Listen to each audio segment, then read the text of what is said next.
Amerika terang-terangan mengatakan, kata Donald Trump, kami membantu Israel.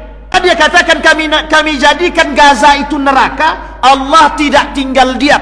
Hari ini Bapak Ibu, Allah tampakkan kekuasaannya. Mereka sedang mengancam Allah. Mereka ancam Allah dengan, mohon maaf, menjadikan manusia seolah-olah mereka Tuhan. Donald Trump hari ini menganggap diri dia Tuhan, hanya saja dia tidak seperti Fir'aun.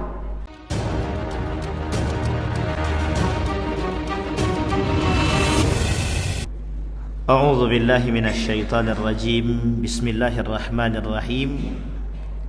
Assalamualaikum warahmatullahi wabarakatuh. Alhamdulillahi rabbil alamin. Alhamdulillahilladzi an'ama bi ni'matil iman wal islam, bihima tatimmus salihat. Ashhadu an la ilaha illallah wahdahu la syarika lah, wa ashhadu anna Muhammadan abduhu wa rasuluh la nabiyya ba'd. Allahumma salli wa sallim wa barik ala hadha an-nabiyil karim. Allahumma salli ala Muhammad wa ala ali Muhammad fil alamin innaka Hamidum Majid. Ya ayyuhan nasu ittaqu rabbakumul ladzi khalaqakum min nafsin wahidah wa khalaqa minha zawjaha wa batha minhuma rijalan katsiran wa nisaa wattaqullaha alladzi tasaaluna bihi wal arham innallaha kana 'alaikum raqiba. Wa qala Allahu ta'ala ya ayyuhalladzina amanu taqullaha wa qulu qawlan sadida yuslih lakum a'malakum wa yaghfir lakum dhunubakum wa may yuti'illaha wa rasulahu faqad faza fawzan azima.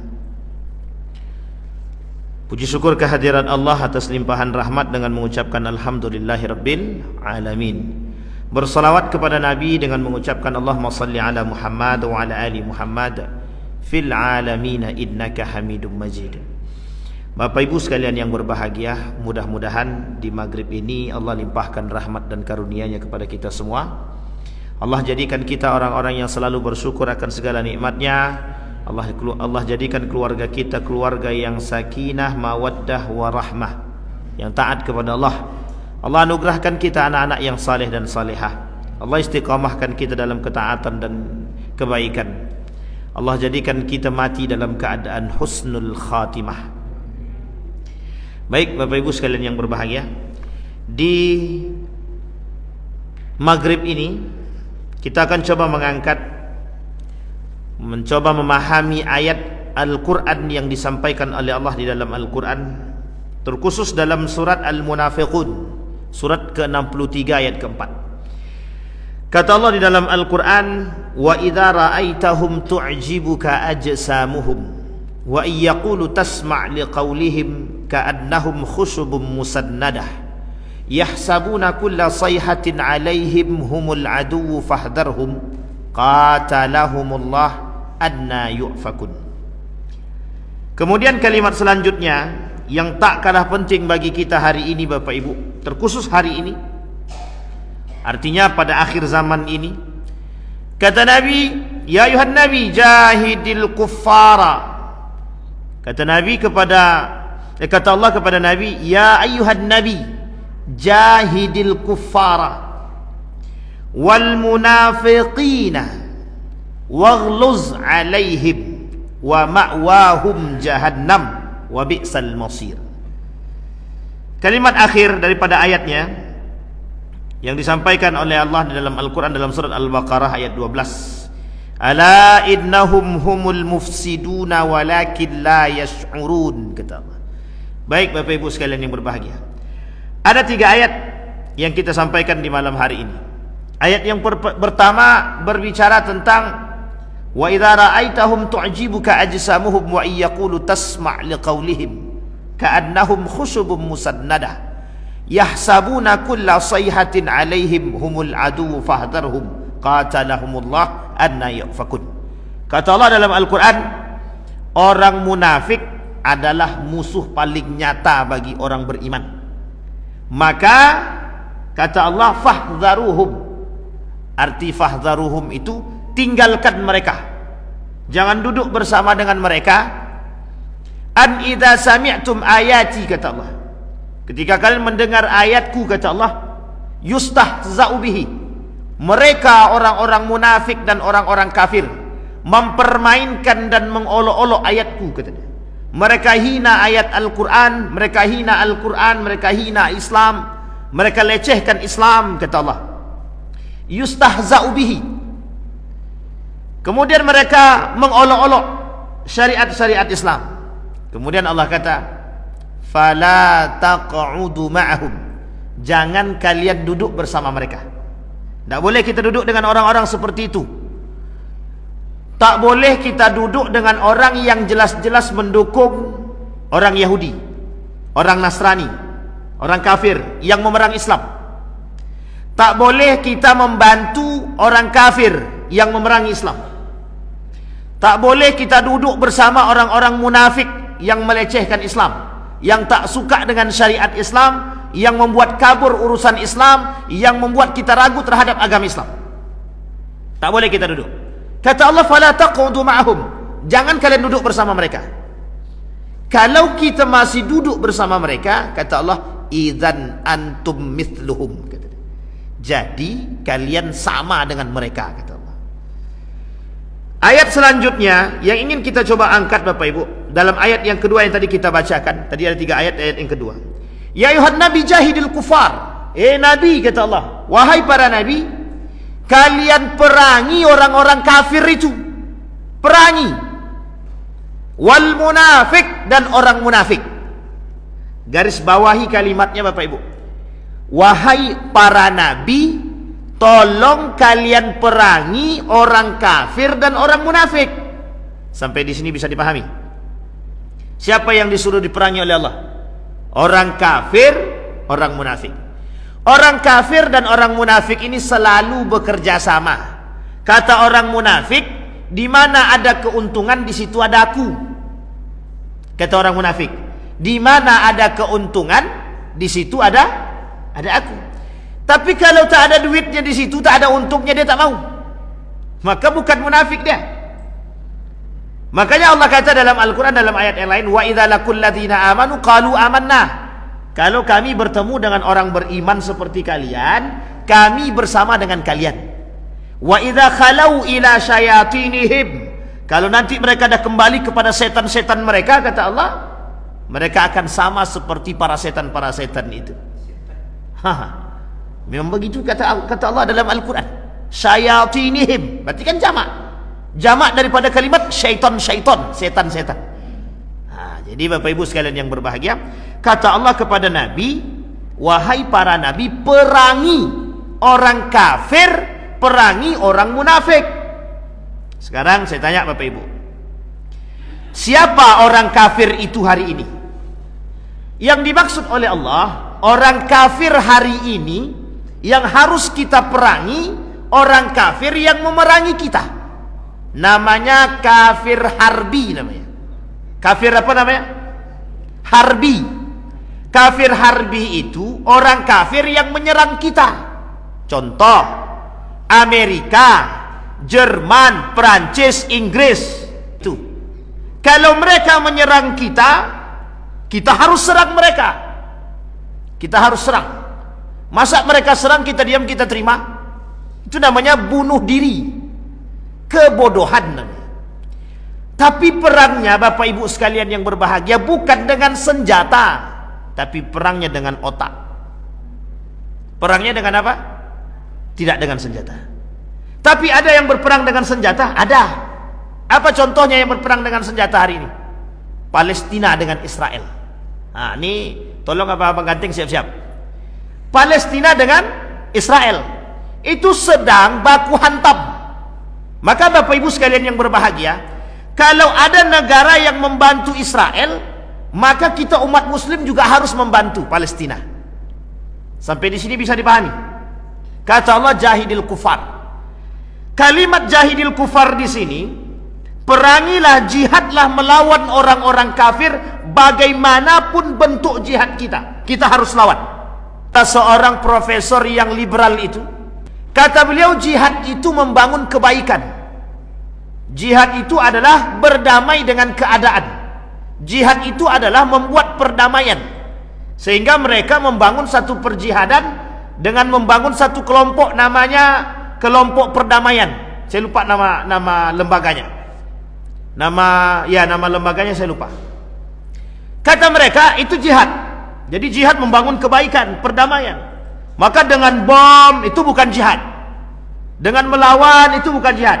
Dengan memberontak itu bukan jihad. Kata beliau itu bukan jihad. Kata Musda Mulia. Sampai di sini bisa dipahami Bapak Ibu? Baik. Sekarang Bapak Ibu, kalimat yang harus kita pahami adalah kafir.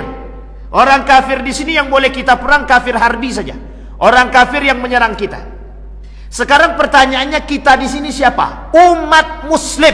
Ingat kalimatnya. Bukan kita Indonesia, umat Muslim. Sekarang saya tanya, Palestina Muslim atau tidak? Muslim. Mereka diserang oleh Israel. Maka apa hukum kita membantu dia? Apa hukum kita membantu Palestina? Wajib. Bukan sunnah. Wajib. Amerika terang-terangan mengatakan, kata Donald Trump, kami membantu Israel. Kami akan gelontorkan dana sebesar mungkin untuk membantu Israel. Kami akan jadikan Gaza itu neraka, kata dia. Ini jawaban yang sangat tepat itu Bapak Ibu. Tapi uniknya Allah ganti kan. Bapak Ibu tengok hari ini, kita patut bersyukur kepada Allah. Ingat Bapak Ibu dalam kalimat yang lain. Kata Allah di dalam Al-Quran itu, Allah tidak akan membiarkan orang beriman. Tidak akan Allah biarkan. Tidak akan. Maka Allah akan membalas itu Bapak Ibu. Akan Allah balas. Masalahnya Bapak Ibu, kita perlu bersabar untuk melihat bagaimana cara Allah membalas. Yang dilakukan oleh Donald Trump hari ini itu bukan Palestina, tapi yang dilakukan Donald Trump hari ini adalah pelecehan terhadap Islam. Itu yang paling penting. Maka dia katakan, kami jadikan Gaza itu neraka. Allah tidak tinggal diam. Masih ingat Bapak Ibu siapa yang kita ingatkan? Masih ingat Raja Abraha yang ingin menghancurkan Ka'bah? Apa kata Abdul Muttalib? Itu rumah Tuhan. Aku serahkan kepada Tuhan. Aku serahkan kepada Allah. Silakan kalau kalian mau hancurkan. Aku cuma minta kambing-kambing aku, kata dia. Nah, coba, apa kata Abraha? Masa sekelas Abdul Muttalib yang dipikirkan cuma kambing-kambing dia saja. Kenapa? Karena Abdul Muttalib tidak memiliki, tidak memiliki Ka'bah. Yang memiliki Ka'bah itu Allah. Apa kata Abdul Muttalib? Aku serahkan kepada Allah. Itu urusan Allah. Rumahnya Allah, urusan Allah. Apa yang Allah ganti? Allah jadikan kemudian, Allah turunkan, Allah kirimkan bara api. Batu-batu kecil yang berapi untuk membunuh musuhnya. Hari ini Bapak Ibu, Allah tampakkan kekuasaannya. Mereka sedang mengancam Allah. Mereka ancam Allah dengan, mohon maaf, menjadikan manusia seolah-olah mereka Tuhan. Donald Trump hari ini menganggap diri dia Tuhan, hanya saja dia tidak seperti Fir'aun. Apa yang dia lakukan hari ini? Dia ingin hancurkan semuanya organisasi-organisasi Islam yang memerangi mereka. Sampai di sini paham Bapak Ibu? Ini sistem perang mereka Bapak Ibu. Hari ini mereka tampakkan dua sekaligus. Kebencian mereka terhadap Islam mereka tampakkan dengan dua gerakan sekaligus. Satu perang, yang kedua perang pemikiran. Perang mereka hari ini mereka hancurkan. Donald Trump dengan keamerikaannya hari ini ingin ikut membumi hanguskan Palestina. Itu yang dihancurkan sama dia bukan Palestina, umat Muslim. Ingat itu. Kalau mereka katakan ini jalur politiknya antara Israel dan Palestina dan Amerika, salah kaprah. Yang ingin mereka lakukan adalah penaklukan agama. Sampai di sini paham Bapak Ibu? Kalaulah ada unsur politik terhadap gerakan, Amerika memberikan bantuan kuat kepada Israel. Tapi Allah berkata lain. Di tengah umat manusia yang hari ini mencoba menutup mata, berhenti atau tertahan dengan kondisi mereka dalam memberikan bantuan kepada Palestina, Allah datangkan dari jalan yang lain. untuk menghancurkan kenyataannya. Donald Trump menantang Tuhan. Apa dia kata? Akan kami jadikan Gaza neraka. Itu menantang Tuhan namanya. Orang kafir. Maka hukum kita mengatakan berjihad melawan mereka itu wajib sebenarnya. Makanya kata Allah jahidil kufar. Sampai di sini bisa dipahami Bapak Ibu. Bagaimana cara kita memeranginya? Cara kita memeranginya, jangan tonton film Amerika tuh. Film-film yang ada berbau Amerika jangan tonton. Produk-produk Amerika jangan dibeli. Kalau sudah terbeli biarkanlah. Kalau belum terbeli jangan dibeli. Kalau kita tak sanggup untuk berperang datang melawan mereka. Mohon maaf Bapak Ibu, hubungan bilateral antara Indonesia dengan Amerika, kalau kita usik kita rusak.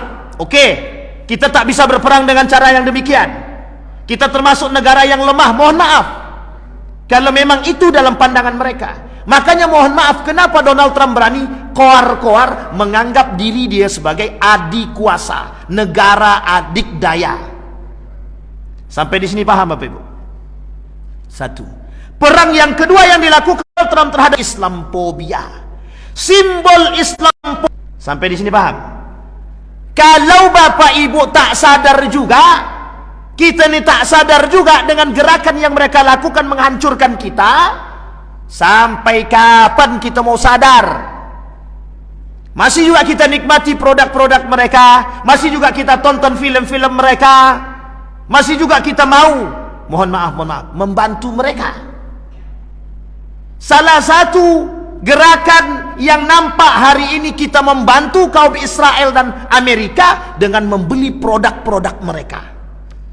Yang masih membeli produk Israel dan produk Amerika munafik. Munafik. Sampai di sini paham Bapak Ibu? Ini penting Bapak Ibu. Begitu cara dia menghancurkan Palestina, begitu kita bisa diam. Harusnya kita lebih gencar melawan itu. Bagaimana cara kita melawannya? Mendukung Palestina lebih kencang lagi. Bahkan kita harus buat kalau bisa tagar anti Amerika. Kan begitu? Nah, itu muskilah pula nanti. Masalah juga memang. Sampai di sini paham Bapak? Mereka tidak suka dengan Islam. Donald Trump itu tidak suka dengan Islam, anti terhadap Islam, maka disebut dengan Islamophobia. Sekarang apa yang harus mereka lakukan? Apa yang akan dilakukan oleh Donald Trump dengan gerakan-gerakan mereka untuk merusak Islam? Mereka bangun program-program yang merusak akidah kita. Mereka buat program-program untuk mendangkalkan akidah umat muslim. Hari ini Bapak Ibu, mereka tak lagi sembunyi-sembunyi menghancurkan Islam, tapi terang-terangan. Kalau Palestina bisa mereka taklukkan, maka semua negara Islam dengan sangat-sangat mudah ditaklukkan oleh mereka. Sekarang Bapak Ibu, ini bukan masalah politik, ini masalah agama. Masalah agama. In tansurullaha yansurkum, kata Allah. Itu kalimat yang harus kita tanam seharusnya dalam diri kita. Tapi kan agama nggak perlu dijaga, kata orang munafik. Kata orang munafik, agama nggak perlu dijaga. Tapi yang ngomong itu siapa? Allah. In tansurullaha yansurkum. Kalau kalian jaga Allah, niscaya Allah akan menjaga kalian. Bapak Ibu sekalian yang berbahagia, sekarang saya tanya Bapak Ibu, mengapa Palestina itu kok masih bertahan orang rakyat Palestina kok masih bertahan di sana? Apa yang mereka jaga? Kalau hanya sekedar tanah air saja, saya kira bukan itu menjadi alasan penting bagi rakyat Palestina untuk bertahan. Kalau cuma sekedar tanah kelahiran, itu mudah bagi mereka. Tapi di situ ada kiblat umat muslim yang pertama, namanya Masjidil Aqsa, yang memang oleh kaum-kaum Israel ingin menaklukkan itu. Kelak di akhir zaman Bapak Ibu, semua orang-orang Yahudi yang keluar dari tanah mereka akan kembali ke tempat mereka untuk memperkuat anggota mereka. Pahami itu. Dalam nanti perang terakhir kita melawan Muslim dengan Yahudi. Itu perang terakhir Bapak Ibu. Dan janji Allah benar dalam doa baginda Nabi. Kata Allah, kata Nabi dalam doanya, ya Allah, jangan kau biarkan hambaku atau umatku, mohon maaf, jangan kau biarkan umatku kalah ketika berhadapan dengan musuh dia. Allah jawab, Allah kabulkan. Maka kelak Bapak Ibu, sekalipun ada pertumpahan darah antara Yahudi dan Muslim, orang kafir dengan Muslim, orang Muslim pasti menang. Pasti menang. Tapi kapan? Sampai di sini bisa dipahami Bapak Ibu. Kenapa doanya Nabi Muhammad sallallahu alaihi wasallam? Nah, Bapak Ibu sekalian yang berbahagia, Allah kata jahidil kufar wal munafik. Sekarang Bapak Ibu itu kafirnya. Sekarang Bapak Ibu yang harus pahami kelompok keduanya. Apa kelompok keduanya itu? Munafik. Ada orang yang munafik dengan agama. Dia Muslim tapi dia mendukung orang kafir, munafik. Dia Muslim masih membeli produk Israel, munafik. Dia Muslim tapi tak suka dengan syariat Islam, munafik. Dia Muslim tapi melecehkan Al-Quran, munafik. Dia Muslim tapi merecehkan nilai-nilai agama, munafik. Bapak Ibu sekalian yang berbahagia, yang menjadi persoalan bukan Bapak Ibu. Yang menjadi persoalan kita hari ini adalah generasi setelah Bapak Ibu. Perhatikan baik-baik. Anak Bapak Ibu, perhatikan baik-baik. Berapa besar kekuatan mereka merusak pola pikir anak-anak kita hari ini dengan semua program yang mereka lakukan. Kita lihat Bapak Ibu yang sudah nampak di tengah kita hari ini.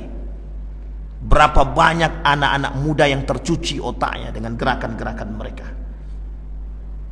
Sudah kita sampaikan, orang munafik itu banyak. Dan kata Nabi, yang paling berbahaya itu bukan orang kafir, justru orang munafik yang berada di antara kita. Ketika kita berbicara tentang agama, yuk sama-sama kita sholat berjamaah, kita kuatkan, kita bangun persatuan. Apa kata mereka? Alah, cuman sholat aja pun, sholat ya udah sholat aja lah. Nah, itu munafik namanya itu. Ketika ada semangat juang dalam membangun perekonomian misalkan, datang orang-orang di belakang. Udahlah, kita kerjasama aja lah dengan produk-produk lain biar mudah kita dapat duit. Sampai di sini paham Bapak Ibu? Di tengah sangat marak-maraknya kehancuran, datang orang-orang yang coba membela non-muslim, munafik. Kasus-kasusnya sudah kita sampaikan. Artinya Bapak Ibu sekalian yang berbahagia, hari ini Bapak Ibu, kita tidak hanya diserang dengan orang kafir, kita juga diserang oleh orang munafik. Dan yang paling banyak menyerang kita hari ini orang munafik. Orang munafik.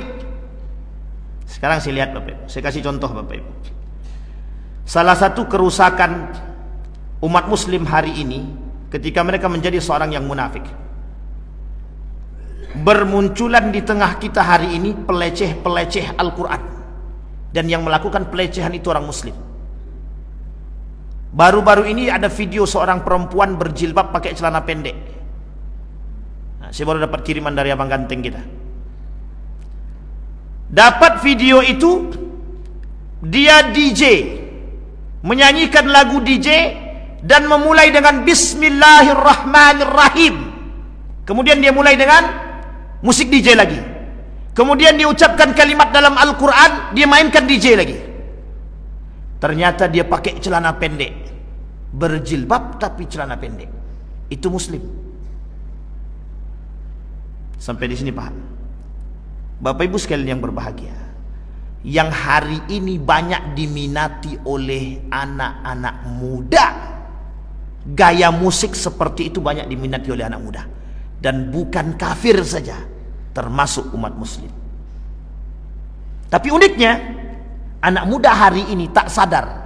Mereka menganggap apa yang dilakukan oleh mereka tersebut seperti yang dilakukan oleh Ahmad Dhani. Apa yang dilakukan oleh Ahmad Dhani? Memulai acara konser dia dengan bismillah yang diiringi dengan irama yang tak sesuai dengan ajaran agama. Itu yang dilakukan oleh Ahmad Dhani. Muslim kan dia? Muslim. Tapi apa, bagaimana pandangan dia terhadap yang ketika masa Al-Quran dilantunkan dengan, mohon maaf, langgam Jawa, sudah sekian banyak orang yang protes, ditambah dengan musik pop, pelecehan terhadap Al-Quran. Itukah Bapak Ibu sekalian yang berbahagia? Boleh cek pengikut Ahmad Dhani itu, anak muda atau yang kakek-kakek? Rata-rata anak muda. Adakah mereka mengcounter pemikirannya Ahmad Dhani dengan melakukan hal demikian? Tidak ada. Kenapa? Fans. Jadi kita ini sudah dimakan fans. Makanya wajar ketika Nabi bilang, kata Nabi, kelak di akhir zaman akan banyak manusia mengikuti Tuhan mereka. Siapa itu? Manusia. Mereka akan mengikut panutan mereka, fans-fans mereka. Makanya kelak di akhir zaman itu yang jadi fans itu manusia, bukan lagi Nabi, bukan sahabat, bukan tabi'in, bukan tabi'at tabi'in. Justru orang-orang yang, mohon maaf, mengidolakan Nabi, para sahabat, dilecehkan. Sampai di sini bisa dipahami Bapak Ibu. Nah, itu kondisi kita hari ini Bapak Ibu. Pertanyaan muncul, kemana umat muslim? Kemana umat muslim? Muslim Pak Ustaz di mana-mana banyak betul. Pertanyaan selanjutnya muncul, kemana orang beriman? Kemana orang beriman? Kalau kita tak punya perhatian dan tak mau ikut berperang dalam melawan orang kafir dan orang munafik, maka mohon maaf, jangan bermimpi untuk bisa lebih baik. Kita ambil contoh. Kita ambil contoh masjid ini. Kalau sudah ada manusia munafik di dalam masjid ini Bapak Ibu, dan Bapak Ibu tidak lawan, maka mohon maaf, jangan salahkan kelak masjid ini akan beragam pemikiran, dan mohon maaf akan keluar daripada syariat yang dijanjikan, yang sudah ditentukan oleh Allah. Jangan salah. Jangan salah. Kenapa demikian? Karena kita membiarkan orang munafik leluasa berbuat. Orang munafik itu banyak.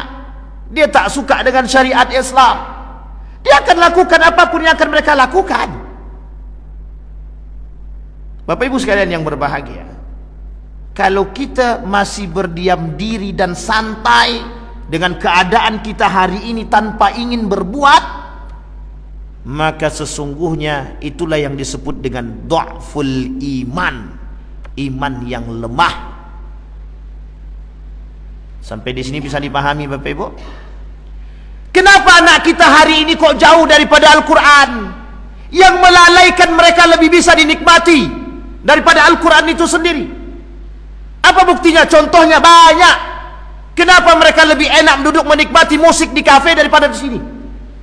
Itu pertanyaan besar bagi kita. Mengapa mereka lebih bisa menikmati lagu di kafe daripada menikmati Al-Quran di dalam masjid atau pengajian? Itu pertanyaan besar. Mengapa? Artinya apa? Keberhasilan kaum munafik, keberhasilan kaum kufar merusak pola pikir anak-anak kita hari ini terjawab. Sampai di sini bisa paham Bapak Ibu ya? Betapa bisa musik untuk dinikmati. Sekarang saya tanya ibu-ibu. Ibu-ibu dulu kita tanya. Lebih nikmat mana, mendengarkan lagu selimut tetangga atau baca Quran? Baca Quran Ustaz. Iya di sini, di luar kita tak tahu. Berapa lebih banyak mana? Lebih banyak mendengarkan musik atau Al-Quran di rumah? Nih bapak-bapak yang mau jujur silakan jujur. Lebih banyak mana yang bapak-bapak dengarkan di rumah? Musik atau baca Quran? Mana tuh? Lebih banyak mana tuh kira-kira? Musik atau baca Quran? Baca Quran 5 menit ngantuk Ustaz. Dengarkan musik setengah jam lebih pun tak ngantuk-ngantuk. Itu dia. Jangan salah, wong di rumah saja lebih bisa menikmati musik daripada di kafe. Apa tak lagi di kafe?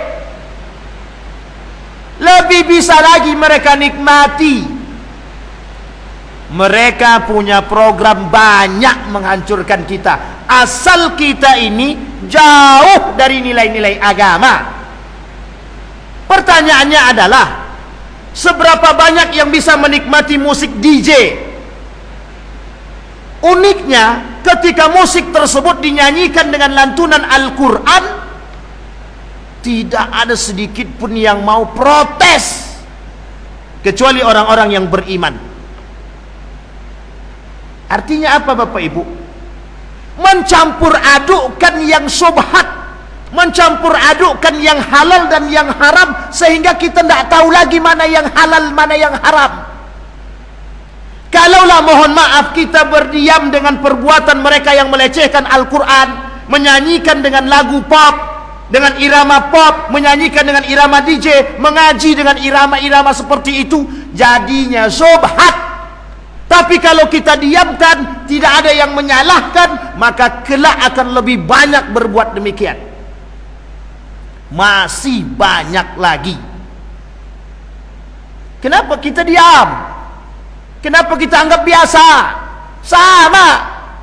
Kelak ada perempuan berjilbab tapi pakai celana pendek, kita tak berani tegur, kita tak berani katakan itu salah, maka akan lebih banyak perempuan yang keluar dan menggunakan kerudung selain daripada orang tersebut. Kenapa? Karena umat muslim hari ini diam, tidak berani menegur yang salah, tidak berani menegur yang berbuat maksiat. Sehingga apa yang terjadi? Kemaksiatan didiamkan, kemungkaran didiamkan. Yang terjadi apa? Pembiasaan terhadap yang salah. Coba perhatikan kalimat yang saya sampaikan kalimat ini. Ini kalimat yang sederhana. Lebih baik mana anak salat di masjid atau di rumah? Lebih baik mana anak salat di masjid atau di rumah? Ibu-ibu, lebih baik mana anak salat di masjid apa di rumah? Sekarang saya tanya lagi, lebih baik mana? Yang penting dia salat meskipun nggak ke masjid, atau dia tidak ke masjid dan tidak salat? Lebih baik mana? Yang penting dia salat meskipun tidak ke masjid, atau dia tidak ke masjid, tidak salat? Lebih baik mana? Lebih baik yang penting dia salat, kan begitu? Nah, sekarang saya tanya, lebih baik mana? Salat di masjid atau salat di kafe? Oke, masjid. Sekarang saya tanya lagi, lebih baik mana? Meskipun dia di kafe tapi salat, daripada dia di kafe tapi tidak salat? Lebih baik mana? Lebih baik yang penting dia salat meskipun di kafe, kan? Daripada dia tidak salat, betul? Nah, sekarang saya tanya Bapak Ibu, itu tak yang kita sampaikan kepada mereka? Yang penting kau salat nak. Betul apa salah? Betul apa salah? Itu tak yang kita sampaikan kepada anak-anak kita? Yang penting kau salat nak. Mau di kafe kau, mau dimanapun kau, yang penting kau salat. Betul apa salah? Salah tuh. Yang betul? Hari ini kenapa kafe itu lebih penuh? Apa jawaban anak muda hari ini? Yang penting kami sholat Ustaz. Mau kami sholat di kafe atau dimanapun, yang penting kami sholat. Jadi jangan salah kalau masjid kita sunyi dari anak muda. Kenapa? Yang penting mereka sholat. Hasil didikan orang tua, yang penting kau sholat. Mau di kafe, mau dimanapun kau tempat, yang penting kau sholat. Artinya apa? Pembiasaan terhadap peninggalan sholat berjamaah di masjid. Akhirnya apa? Mohon maaf, anak muda terbiasa untuk tidak sholat di masjid. Yang penting kami sholat, yang penting kami ingat Allah, yang penting kami sholat. Mau di masjid kayak kami sholat, mau di rumah kayak, mau dimanapun silahkan. Nilai masjid hilang, nilai keberkahan masjid hilang. Kelak orang tak cinta masjid. Memang cinta solat, betul, tapi tak cinta lagi dengan masjid. Akhirnya apa? Mohon maaf, lambat laun yang menghuni ini, yang tua-tua, mati bergiliran sedikit demi sedikit. Mohon maaf, tidak ada lagi anak muda. Masjid sunyi. Kenapa? Dibiasakan mengatakan kepada mereka, yang penting kau sholat, mau di masjid kek, mau di rumah kek, mau di mana kek, yang penting kau jangan lupa sholat. Itu pernyataan yang salah. Kalau bisa nak sholat di masjid kalau tak sakit, kalau tak ada uzur sholat di masjid. Kemanapun kau pergi, kalau bisa sholat di masjid. Nongkrong di kafe, cari masjid, sholat di masjid. Begitu harusnya kita tanamkan kepada anak-anak kita. Artinya apa? Modal fikiran saja kita sudah membuat kebiasaan dalam lingkungan kita. Artinya apa? Kita tak pernah paksakan mereka ke masjid kok. Kita tak pernah paksakan mereka mengaji kok. Kita tak pernah kasih mereka, mohon maaf, hukuman kalau mereka tak sholat, kalau mereka tak ngaji, kalau mereka tidak melakukan ibadah. Kita biasa-biasa saja kok. Di sekolah kalau mereka nggak buat PR, ada guru yang menghukum. Di rumah kalau kami tak sholat sudah biasa. Kenapa? Orang tuanya tak sholat. Mohon maaf Bapak Ibu. Artinya apa? Artinya akan banyak bermunculan manusia-manusia munafik di tengah-tengah umat muslim hari ini. Nabi kata begitu. Kelak kata Nabi di akhir zaman akan muncul 30 kadzab. Kata Nabi, kelak di akhir zaman akan muncul 30 manusia penipu, pendusta. Salah satu karakter orang munafik apa? Dusta. Umat-umat yang lain dari kalangan umat muslim itu para pendusta. Siapa mereka? Orang munafik. Yang berani berdusta siapa? Munafik. Apakah orang beriman harus berdusta?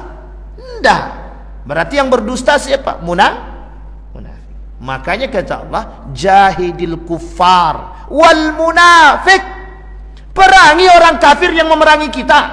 Seperti Amerika yang memerangi umat muslim, perangi. Seperti orang kafir yang menjadi tangannya orang munafik menjadi tangannya orang kafir untuk merusak Islam, kita harus perangi. Kalaulah kafir itu merusak anak kita, kita harus perangi. Bagaimana cara kita memerangi? Jangan dibakar kafenya. Panggil anak tu. Kalau kau masih tak solat, jangan kau pernah balik ke rumahnya. Kata anaknya, oke.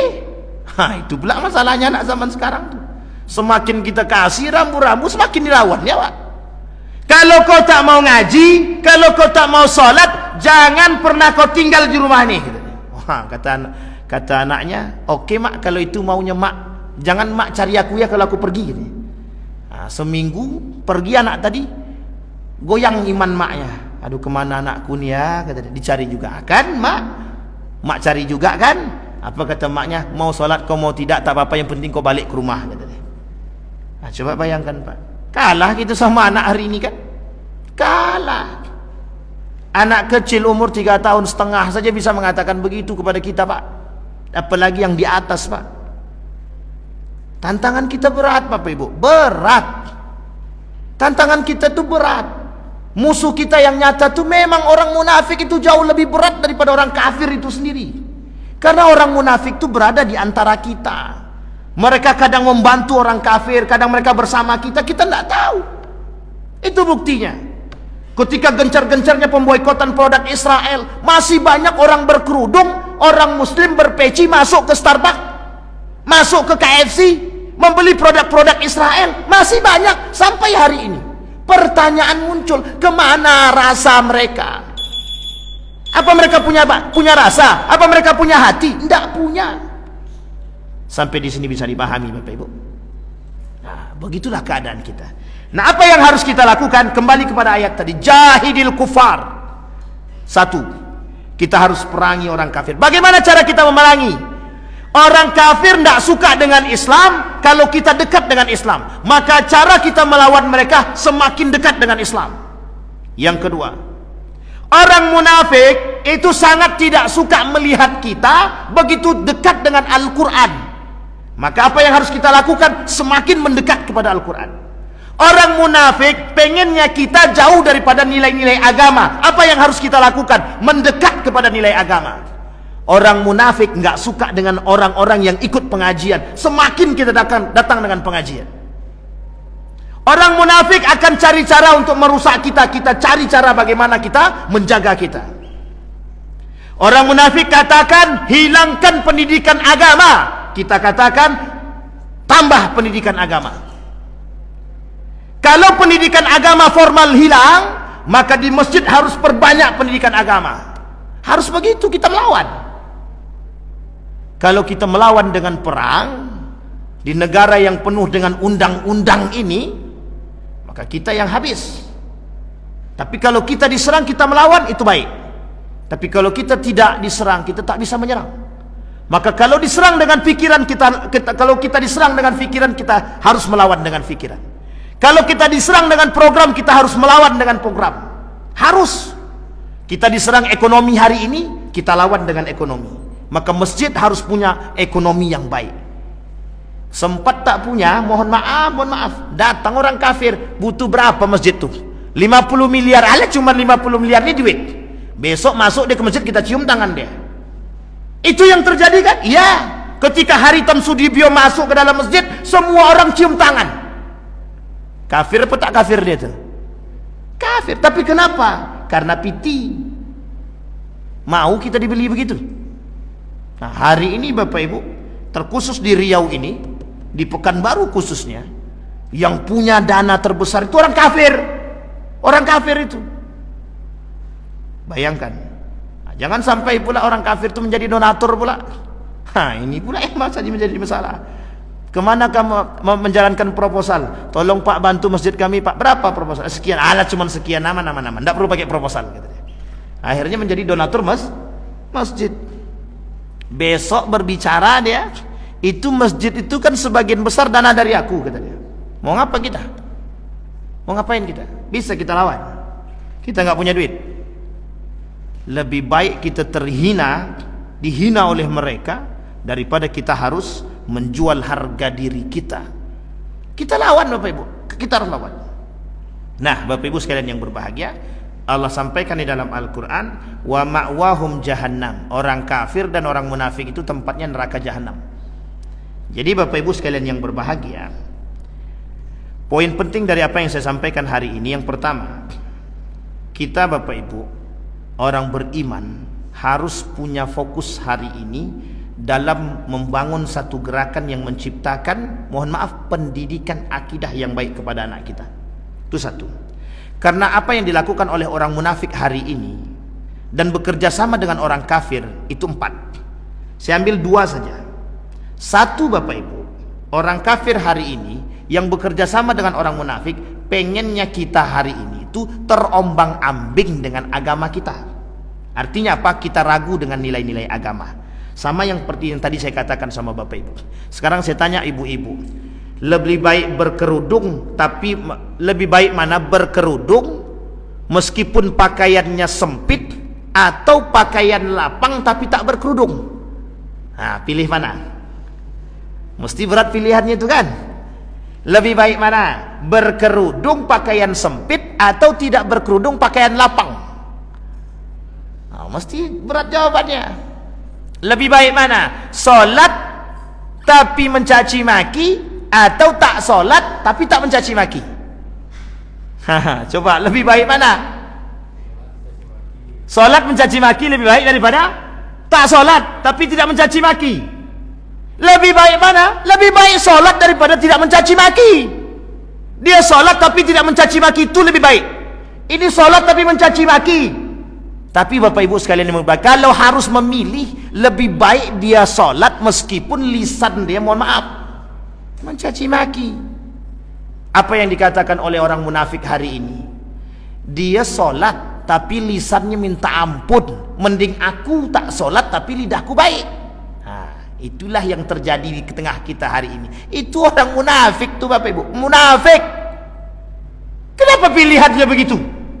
Pilihan yang paling baik itu adalah solat dia dengan solat menjaga lisan. Itu yang paling baik. Makanya Bapak Ibu jangan salah kalau ada orang, mohon maaf, solatnya rajin, korupsinya juga rajin. Nah, itu imbang namanya dunia akhirat. Nah, ada solatnya rajin, kalau kemudian korupsi juga rajin. Itu namanya imbang dunia akhirat. Dia mengamalkan ayat Allah itu. Tapi itu na'udzubillahi min dzalik. Bapak Ibu sekalian yang berbahagia, sebelum saya tutup, poin yang kedua yang ingin saya sampaikan adalah Jaga generasi kita hari ini Bapak Ibu. Qu anfusakum wa ahlikum nara. Jaga generasi kita. Mohon maaf Bapak Ibu, yang melalaikan anak muda hari ini adalah satu, alat elektronik itu tadi. Yang kedua, musik. Yang ketiga, tempat tongkrongan mereka. Kita harus jaga Bapak Ibu. Harus jaga, terutama yang punya anak perempuan. Jagalah. Baik perempuan maupun laki-laki. Bangun di rumah itu Bapak Ibu satu program pendidikan agama yang baik. Nak, maghrib mengaji, jangan lupa sholat 5 waktunya diingatkan. Bagaimana anak-anak itu tetap istiqomah dengan mengajinya. Itu dulu. Karena kalau tidak Bapak Ibu sekalian yang berbahagia, besok Bapak Ibu tidak akan lihat anak Bapak Ibu membaca Al-Quran. Sekarang Bapak Ibu harus jawab dengan jujur. Berapa sering anak Bapak Ibu mengaji di rumah? Setiap waktu kah? Setiap sholat 5 waktu kah? Atau sekali dalam sehari? Atau sekali dalam setahun? Nah, itu tergantung atau kembali PR-nya kepada siapa? Bapak Ibu sekalian. Untuk kita semua. PR buat kita semua. Jadi Bapak Ibu sudah nampak apa yang dilakukan oleh orang kafir terhadap kita. Mereka akan terus mengejar kita sampai kita rusak. Walan tarda ankal yahud walad nasara hatta tattabi'a millatahum. Mereka tidak akan pernah berhenti merusak kita sampai kita mengikuti agama mereka. Mudah-mudahan ada manfaatnya bagi kita semua.